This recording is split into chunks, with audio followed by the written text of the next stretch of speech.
Olá, bem-vindos a mais essa transmissão especial aqui na TV Estadão, em parceria com a Deloitte, realização do Estadão Blue Studio. Hoje, nosso destaque, a reforma tributária na prática. A reforma, mais do que redesenhar completamente o modelo de arrecadação de tributos, e com isso contribuir para um redesenho também da economia brasileira, vai mexer com a lógica de operação das empresas na competitividade entre estados e também com o fluxo financeiro nos negócios. Processo de transição que começa a ser intensificado no ano que vem, vai até 2033. Tudo isso vai trazer impactos em pontos como tecnologia, logística, cadeia de suprimentos, capital de giro e governança.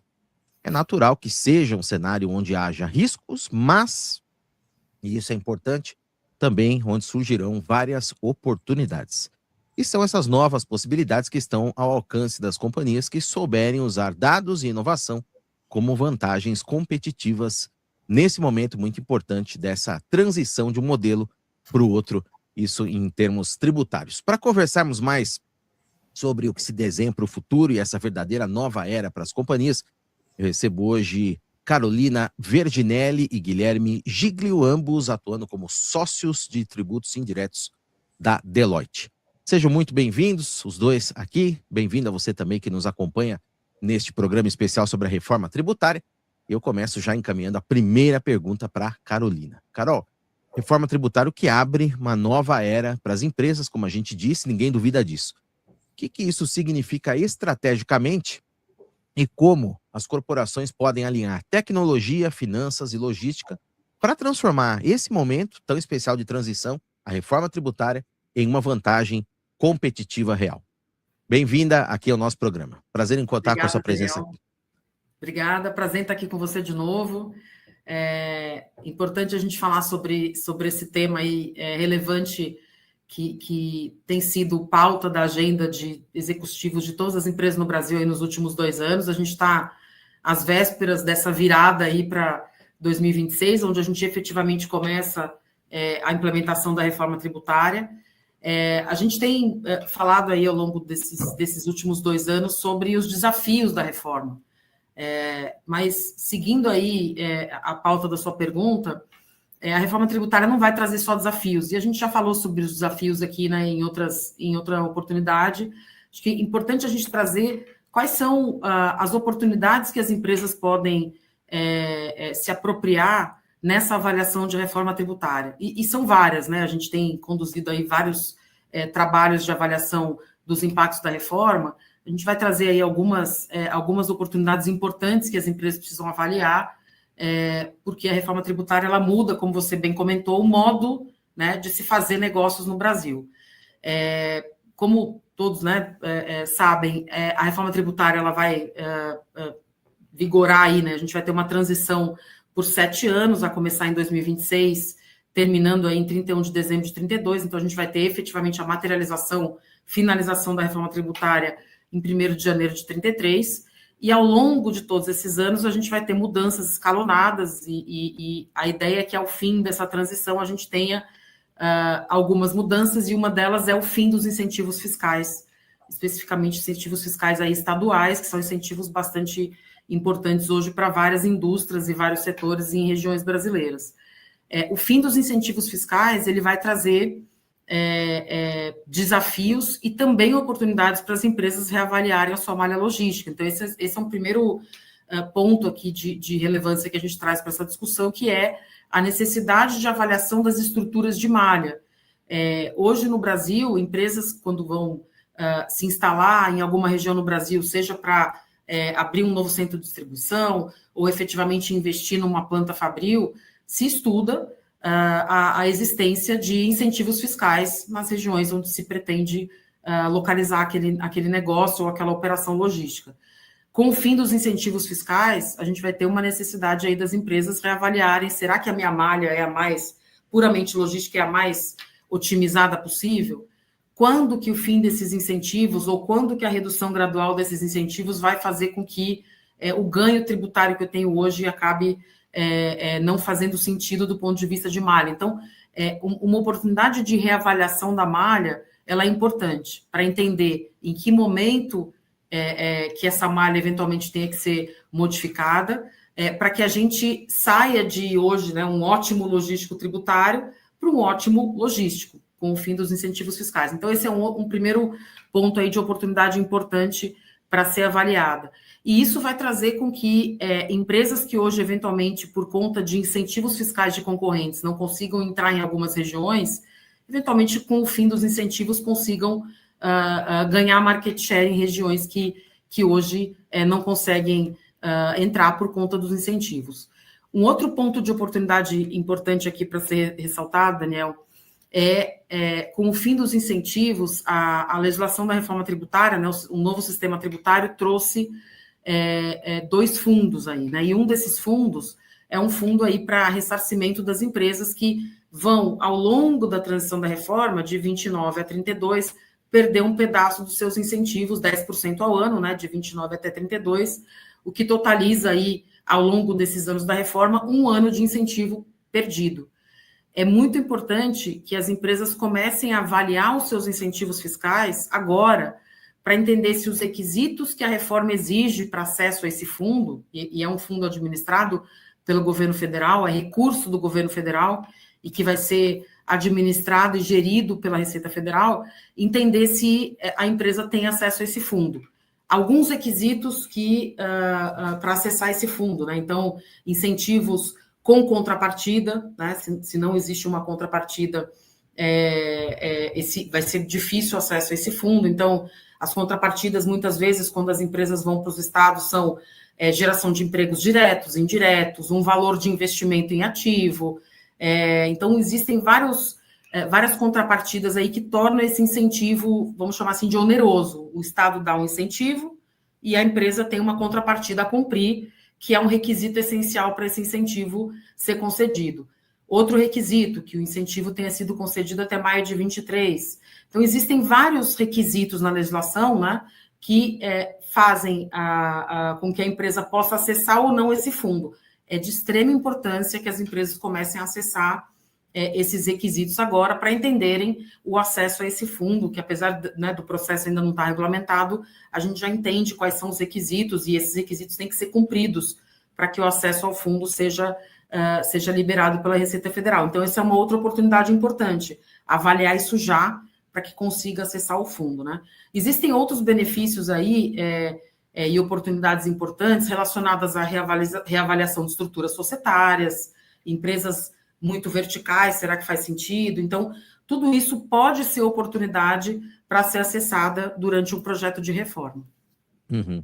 Muito interessante, e ficou claro aí pela resposta da Carol que a lógica da estruturação dos negócios deixa se apoiar só e majoritariamente em questões tributárias. Tem muitos outros pontos a serem avaliados e por isso mesmo será uma era de muitos desafios. Para você, Guilherme, como que as empresas podem usar essa transição que começa o ano que vem, aliás, que promete o ano que vem, né? Promete muito começar esse pontapé inicial e vai até 2033 para redesenho dos modelos de negócio e também garantia de eficiência e inovação. Quer dizer, essa mudança que derruba esses velhos modelos e exige novas decisões vai ser positiva? Bem-vindo aqui ao nosso programa. Bom dia, Daniel. Bom dia, Carol. Bom, a gente está migrando, está passando por um processo longo de migração para um modelo muito mais alinhado às práticas globais, né? A gente vai, lá na frente, ter um modelo de IVA, que é um tributo muito mais neutro e que efetivamente é repassado ao longo da cadeia sobre o valor agregado até chegar no consumidor final. Hoje a gente tem, como a Carol muito bem antecipou, uma série de distorções geradas tanto pelas exceções da legislação quanto pelos incentivos fiscais. Então, é muito comum que a decisão pela implantação de uma fábrica ou de um CD seja muito mais focada em questões tributárias do que operacionais. Isso gera uma grande distorção em toda a cadeia. A gente faz uma série de projetos junto com a nossa área de supply chain, né, para revisar o que a gente chama de malha logística e tributária, e só no Brasil que ela é logística e tributária, né, acaba sendo até mais tributária. E a pergunta que a gente tem feito para todos esses contribuintes, para esses clientes, e que a gente ajuda a responder é: qual vai ser o novo centro gravitacional logístico pós-reforma? Significa dizer qual é o melhor posicionamento geográfico para os seus estabelecimentos. E aí não basta eu olhar só para a minha operação, eu tenho que olhar onde é que estão os meus fornecedores, eu tenho que olhar onde é que estão os meus clientes, eu tenho que entender os custos de frete, os custos de armazenagem e outros custos logísticos. Então, são mudanças bastante relevantes e que, apesar delas não serem imediatas, né, o impacto não acontecer agora em 26 ou em 27, a gente sabe que são mudanças que levam tempo para serem implementadas. Então, por exemplo, contratos com operadores logísticos, em sua maioria, são de 3 a 5 anos, a maior parte de 5 anos, ou seja, eu não consigo fazer uma avaliação de contrato com esses operadores sem pensar na transição, sem pensar na reforma tributária. Um outro ponto que eu acho que é essencial e acaba virando uma oportunidade é olhar para a cadeia como um todo. Qual é o perfil dos meus fornecedores? Qual é o perfil tributário deles? Eles estão no lucro real? Estão no lucro presumido? Estão no simples nacional? Qual é o posicionamento geográfico deles? A mesma coisa em relação aos meus clientes. Onde estão os centros de distribuição? Onde estão os estabelecimentos varejistas? Quando eu faço essa análise pensando na cadeia como um todo, eu me preparo para negociar da forma mais eficiente e para antecipar os impactos que a gente sabe que vão ser relevantes. Então, olhar para o perfil desses fornecedores, negociar com eles, entender qual é o posicionamento dos meus clientes no futuro, toda essa análise leva tempo, é bastante estratégica e a gente entende que ela pode ser bastante produtiva, bastante proveitosa para as empresas. Eu estou otimista, eu acho que a gente está migrando para algo muito mais desejável, né, pensando em contribuintes, em investidores estrangeiros, mas óbvio, a gente não pode negar que esse período de 7 anos aí de transição, ele vai trazer uma série de percalços e por isso a importância da gente se preparar antecipadamente. Muito bem.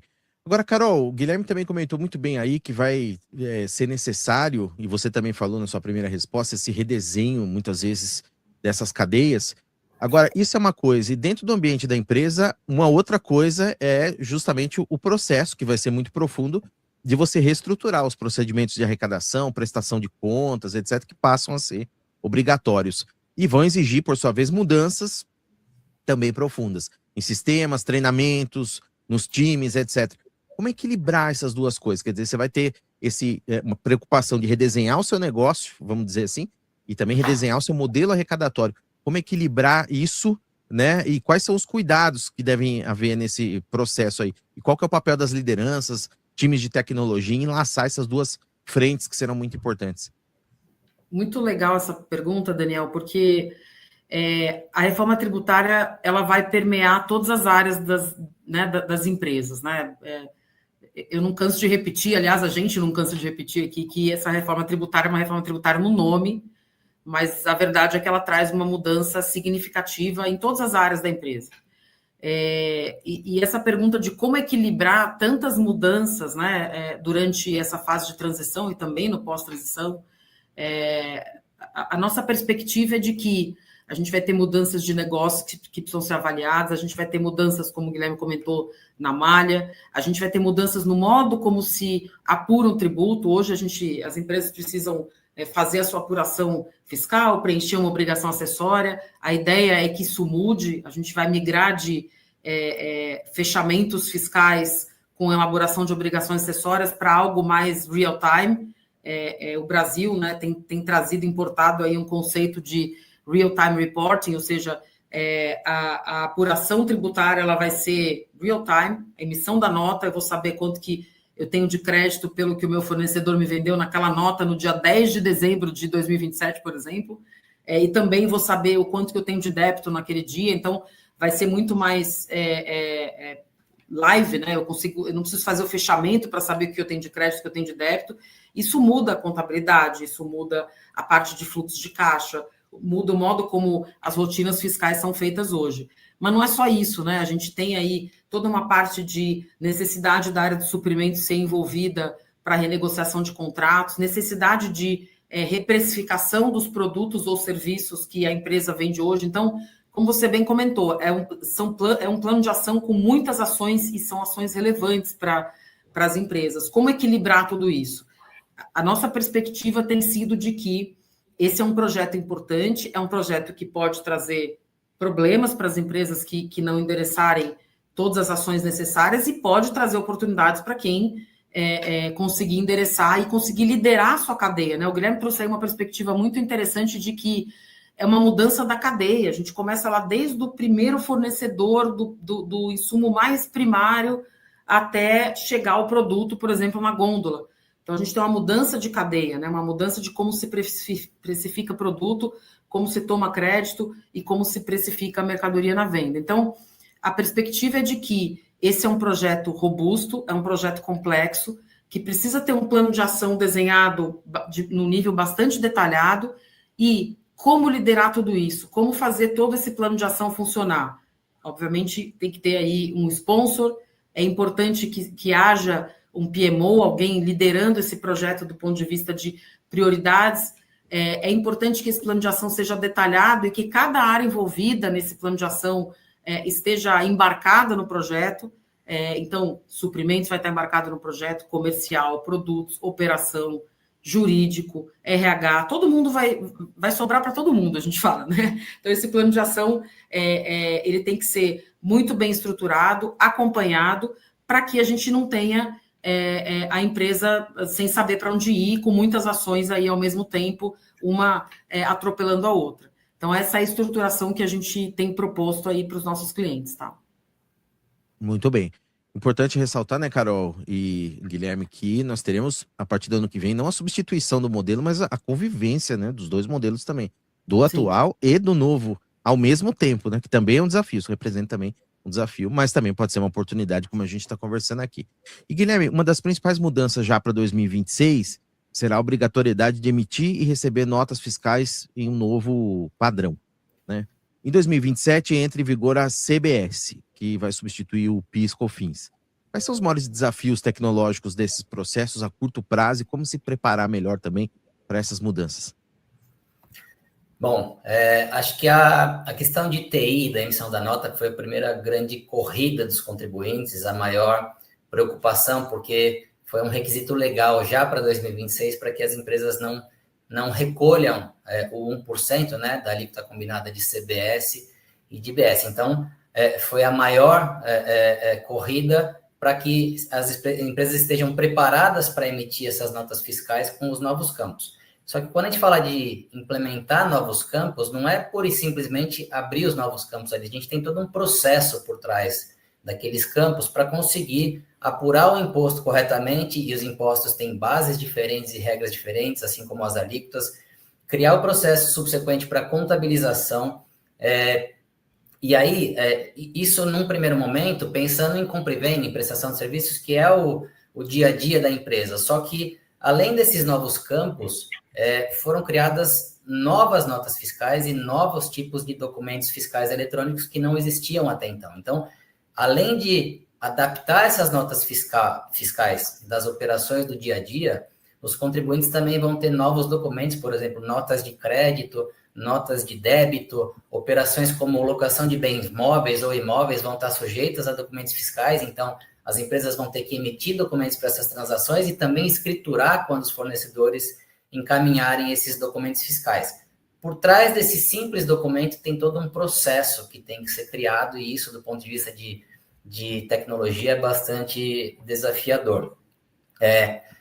Então, em 2026, a gente já tem a questão do documento fiscal, mas em 2027 já tem um tributo completamente novo. E aí, a lógica da CBS é completamente diferente da lógica do PIS e COFINS, olhando não só para o contribuinte, mas pensando também nos fornecedores e clientes, como eu falei lá atrás. Então, não adianta a gente olhar só para a nossa realidade, tem que olhar sob uma perspectiva de cadeia. Por fim, acho que um grande desafio é que grandes contribuintes, grandes empresas, muitas delas estão em projetos globais e enormes de migração de ERP, atualização de ERP, algumas estão trocando, outras estão indo para a nuvem. Então, são projetos que muitas vezes concorrem com a implementação da reforma. Então, acho que o desafio para integrar esses projetos, para ter recursos, para ter a sinergia, tem sido um grande desafio.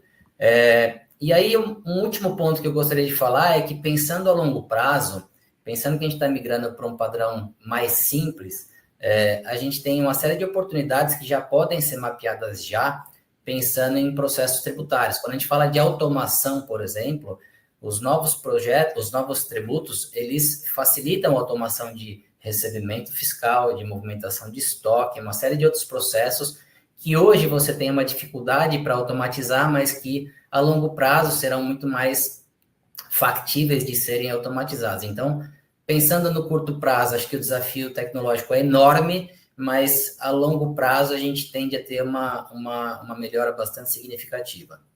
Uhum. E, Carol, pegando esse gancho da tecnologia, né, e de dados que o Guilherme trouxe aí muito bem, falando em tecnologia, a digitalização dos processos fiscais será um ponto central da reforma. E aí você pode colocar ali inteligência artificial, sistemas novos, automação em si, e tudo isso pode redefinir quem vai se destacar, porque você vai ter mais informação e um dado talvez mais fácil de colocar esses processos em cima desse volume de informações. Como que dados, inteligência artificial, automação mudam a maneira de operar, tomar decisões diante dos desafios que virão, em especial a curto prazo? Como também começar a pensar em tudo isso desde já, da melhor forma? Legal. Daniel, acho que um dos principais desafios das empresas vai ser essa migração de sistemas desatualizados ou muito fragmentados, né? Vários legados, vários sistemas satélites e processos manuais.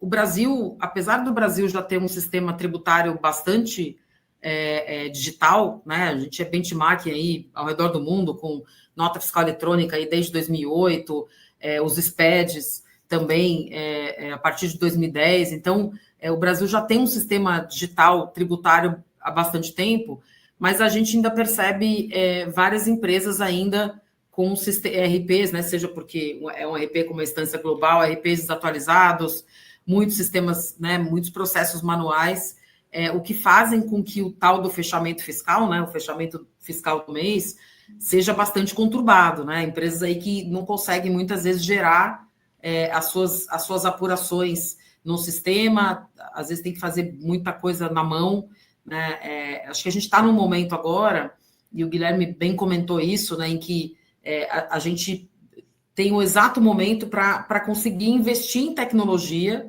para que as pessoas, né, os profissionais da área tributária, não precisem mais ficar fazendo processos manuais, até porque isso vai se tornar cada vez mais difícil, né? A gente não vai mais ter a apuração tributária, a gente vai ter simplesmente diversos documentos fiscais com códigos novos, com os eventos, enfim, notas que não existem hoje, né, notas de crédito, notas de débito, que vão ser implementadas, o que vai dificultar muito esse fechamento manual e a gente ter no final do mês lá, puxa, coloca isso aqui na apuração lá no bloco M da apuração de PIS/COFINS, ou no bloco F, enfim, a gente não vai mais ter essa flexibilidade, vamos chamar assim. Então, a gente está num momento em que existe tecnologia, existem tecnologias de mercado aí que já trazem embarcadas inteligência artificial para análises, para agentes que vão ajudar as empresas a avaliarem seus créditos,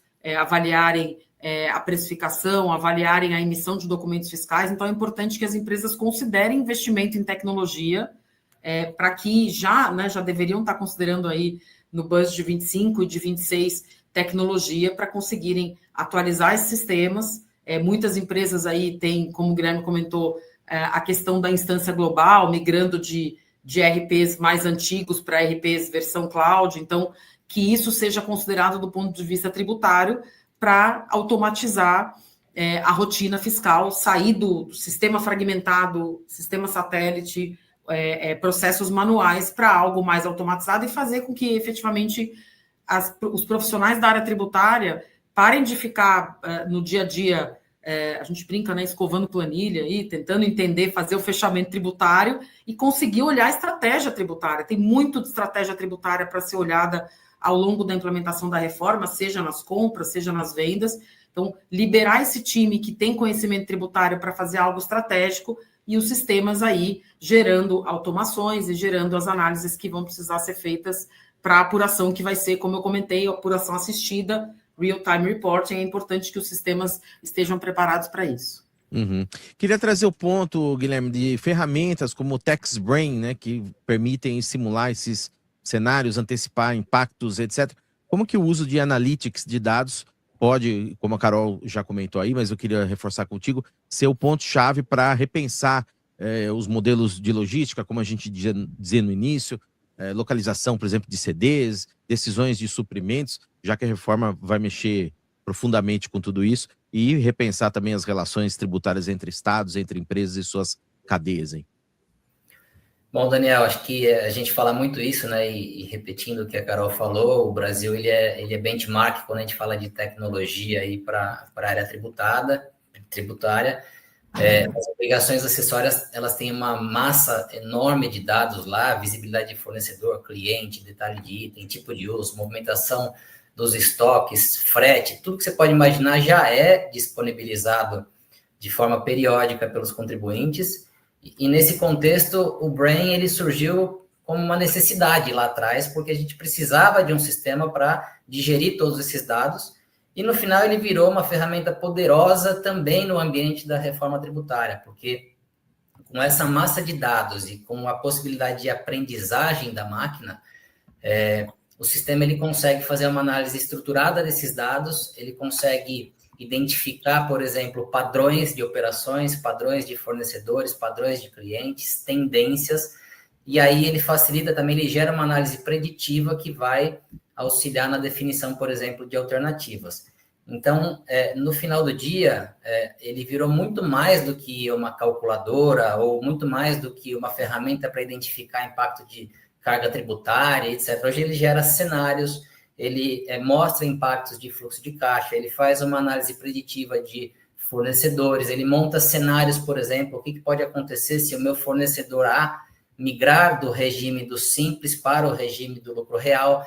Então, ele se tornou uma ferramenta que praticamente traz as possibilidades e facilita a decisão pelos gestores. Então, acho que ela acaba ajudando muito em tudo isso que a gente falou de visão integrada de cadeia, de visão integrada de custos, de carga tributária, de fornecedores e clientes. Então, tudo isso com essa massa de dados que as obrigações acessórias já trazem, o Tax Brain, ele faz a digestão e mastiga, traz tudo bonitinho para a gente tomar as decisões ali no dia a dia da empresa. Muito bem. Carol, vamos fazer um bloco final aqui. Eu queria a tua mensagem para o ano de 2026, a gente disse no início, vai ser o ano que vamos começar a ver esse desafio mais de perto, será certamente desafiador, e a Deloitte tem falado muito em capacidade ambidestra, que é olhar simultaneamente, como a gente disse, para obrigações e ao mesmo tempo para as oportunidades. O que isso para você vai significar na prática? Que recado você deixa aí para quem está vivendo e quem vai iniciar acho que já iniciou, mas vai andar mais rápido nessa jornada a partir do ano que vem? Legal. A gente tem usado esse conceito de ambidestria aí, né, Daniel, acho que o profissional da área tributária ele já tem que ser ambidestro aí há décadas, obviamente mitigando riscos e eliminando riscos para as empresas, mas também olhando oportunidades, e a gente tem que continuar cada vez mais ambidestro aí. O recado, talvez o principal recado que eu dei a gente está quase no final, dia 25, mas para o ano de 2026 aproveitem esse ano, que é um ano teste, né? Um ano que a gente continua com o sistema tributário atual, mas aproveitem esse ano para conseguir entender e efetivamente implementar esses planos de ação, para quem já tem o plano de ação e para quem não tem o plano de ação, entender essas mudanças que ocorrerão a partir de 27, quando a gente começa aí efetivamente com uma mudança, migração de PIS/COFINS para a CBS, IPI alíquota zero, com exceção, né, para a Zona Franca de Manaus, né, concorrentes fora da Zona Franca que continuarão com a alíquota positiva, implementação do imposto seletivo. Então, em 27 já começam várias mudanças, 29, muitas mudanças aí, em que a gente vai ter a concomitância de ICMS, ISS e implementação gradual do IBS. Então, essas mudanças, elas já podem ser antecipadas para o ano de 2026, com análises de preço, né, análises efetivamente de preço de venda, seja de serviços, seja de mercadorias, negociação de contratos aí com fornecedores e que essas negociações sejam efetivas e que usem a inteligência tributária aí do que já se tem hoje. Então, aproveitem o ano de 26 para especificar detalhadamente o plano de ação dessas mudanças, problemas e oportunidades, né, desafios e oportunidades que a reforma vai trazer para 2026 e já comece essa implementação. E quem já tem o plano de ação que comece efetivamente a fazer essas discussões e implementações em 26, já que o documento fiscal eletrônico começa aí a valer em 1º de janeiro de 26. A gente tem muito o que fazer. O documento fiscal eletrônico é o primeiro grande passo aí dessa mudança. Tem muita coisa para ser feita, então aproveitem 26 para conseguir fazer essas implementações e liderar o processo, liderar a cadeia. A gente tem falado isso para todos os clientes. Não seja liderado, lidere a sua cadeia, né, para conseguir fazer boas negociações e para conseguir fazer com que, ao final, o seu produto ou o seu serviço chegue de maneira com preço importante, né, um preço que não seja muito inflacionado, que vem inflacionado aí na cadeia, consiga liderar isso em 2026 para implementação em 27. Excelente ponto. Muito bem, eu queria o seu recado final também, Guilherme. Que você já se disse otimista no início da nossa conversa aqui, mas está claro que o desafio é enorme, mas ao mesmo tempo será uma oportunidade igualmente enorme para os negócios. Quer dizer, o modelo é positivo, sem dúvida, mas o que você espera já para 2026, para os próximos anos aí? Qual o seu recado final? Bom, eu repetindo, né, estou otimista, acho que essa é uma reforma esperada há muito tempo. A gente tem uma série de clientes estrangeiros que deixaram de vir para o Brasil por conta da complexidade do nosso ambiente, não porque não queriam pagar imposto, mas porque queriam pagar o imposto da forma correta e gerava uma série de inseguranças, né, por conta das regras que a gente tem. A gente tem mais de 5 trilhões de reais em contencioso, a gente espera que esse contencioso diminua no futuro. É claro que até lá a gente tem aí a convivência dos dois regimes, que pode até piorar o contencioso, mas a tendência é que no futuro melhore. E o que a gente já tem visto é um interesse maior das empresas lá de fora para trazerem investimentos para o Brasil, já que a gente vai ter um modelo muito mais simples. Eu acho que a gente reduz o custo Brasil, eu acho que a gente tem a possibilidade de alinhamento de práticas globais, então eu sigo bastante otimista. É claro que 2026 é um desafio enorme por conta da questão das notas fiscais, mas a gente tem um tempo para, em paralelo à questão de tecnologia, trabalhar em todos esses outros aspectos que a gente mencionou, de cadeia de suprimentos, de revisão de malha, de impacto de fluxo de caixa, negociação de contratos. Eu acho que tudo isso vai ser feito ao longo de 26, para que em 27, quando a gente já tenha uma mudança substancial, né, a CBS, o imposto seletivo, para que a gente entre no ano de 27 preparados efetivamente. Acho que é isso. Tá aí, a transição da reforma tributária que vai se estender, a gente lembra, até 2033. O movimento já começou para empresas, governos e profissionais.